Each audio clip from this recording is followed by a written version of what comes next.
Well, hello, snacking community out there. I'm going to set aside my characters like Old Man Jared, Santa Claus, the Icelandic guy who sounded more like a Russian, to just talk about nostalgic foods, nostalgic snacking. When we're little kids, we have candies and cookies and crackers and sodas and things that really mean the world to us growing up. And when you think back of them, you think fondly of them, and you miss them a lot. And over the years, you sometimes may find yourself getting lucky and find out that other countries still make the product that you really love. A perfect example of this: when I was a little kid, I used to have these things called marathon bars. And the marathon bar was a chocolate bar consisting of an 8-inch length of braided chocolate covered caramel. And one of the things I used to love to do, and many people did as kids and grown-ups, is put the bar in the freezer, because it would, instead of just being kind of chewy and soft, it would become hard, and you would snap it and then chew the caramel as it warmed up in your mouth. It was wonderful. Well, one of the things I discovered when I was in the Netherlands in 2009, I traveled over to England to go to a convention, a comic convention or sci-fi convention, or convention anyways. And I of course would go to look for fun snacks, most importantly chips and crackers and cookies and fun things. Of course, I went and got Jammy Dodgers. Jammy Dodgers is a snack I've always liked from Great Britain. But I discovered Curly Wurly. And in feeling the package, the Curly Wurly looked the 8-inch length to me and felt right through the packaging, like it was the crisscrossing braided chocolate, And I thought, is this the marathon bar? So I bought one. And of course I discovered it was indeed the marathon bar. So this brings me to today's topic, which is a snack cracker I grew up with and loved. Now, like many of my friends, my favorite snack cracker growing up was Cheez-It, because I lived for cheese. As a little kid, I often would only eat cheese. It would frustrate my parents greatly, because I wouldn't like to eat just about anything else as a real little kid. Like when I was 1 and 2 and stuff, I lived for eating cheese all the time. And as a baby, when you're wearing a diaper, you get constipated and cry. So we find out when you're camping, and it makes the whole family miserable. Great topic to talk about when discussing food, right? But anyways, as I grew and would go to the store with friends and stuff like that, we would buy Cheez-Its all the time. Well, there was another cheese cracker that I absolutely loved, and I would probably consider it my second place favorite cracker, but sometimes I would be in the mood for this cracker over the Cheez-It cracker. And mainly because of the way the cracker eats in your mouth. It was always fun. It was a long stick form, and it was nice and cheddary, just like Cheez-It, and it was hollow, and you could break it in your teeth and run your tongue in the little hollow scoop that you'd have, and you have the two halves in your mouth after you broke it and stuff like that. And it is just a delightful snack for kids, And it was a cheese cracker. It was yummy and cheddary and all those kind of things. And it was called Tid-Bit.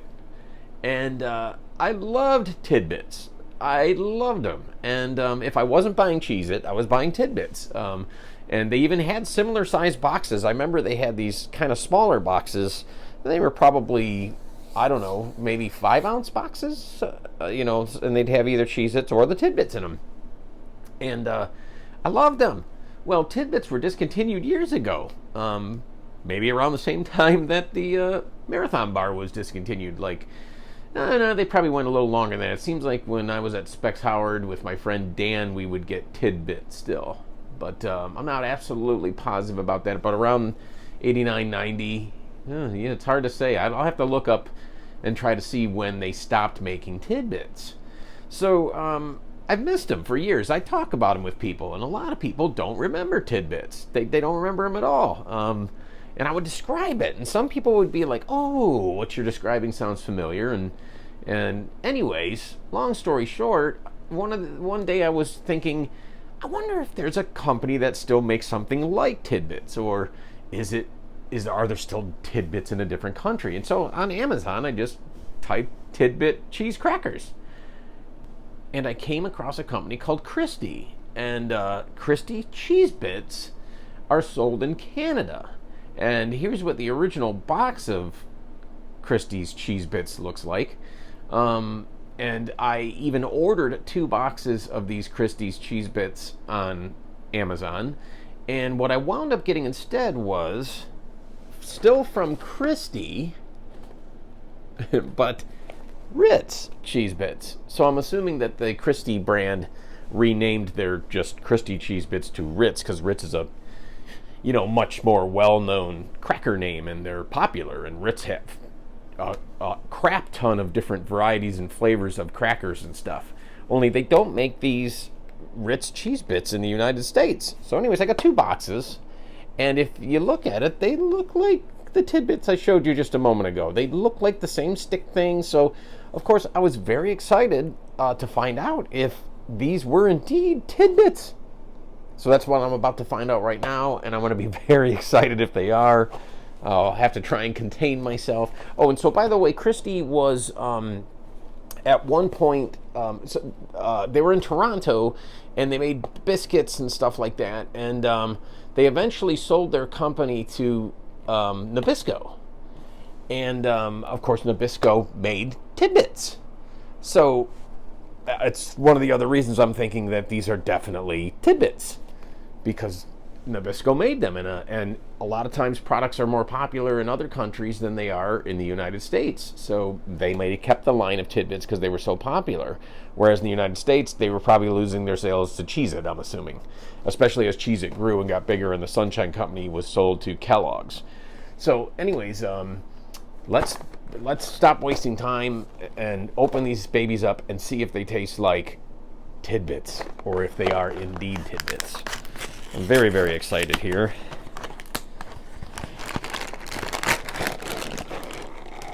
Oh, it looks like a Tid-Bit. It's even got the little toasty bits, and the sizes look right. Okay, we just gotta find out.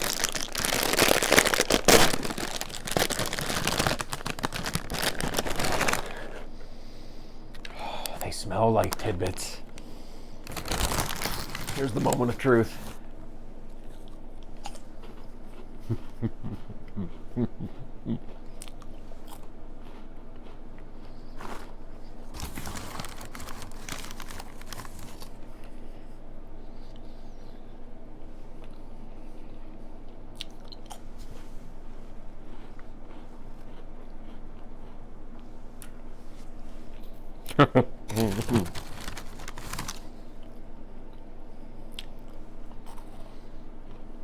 Okay, so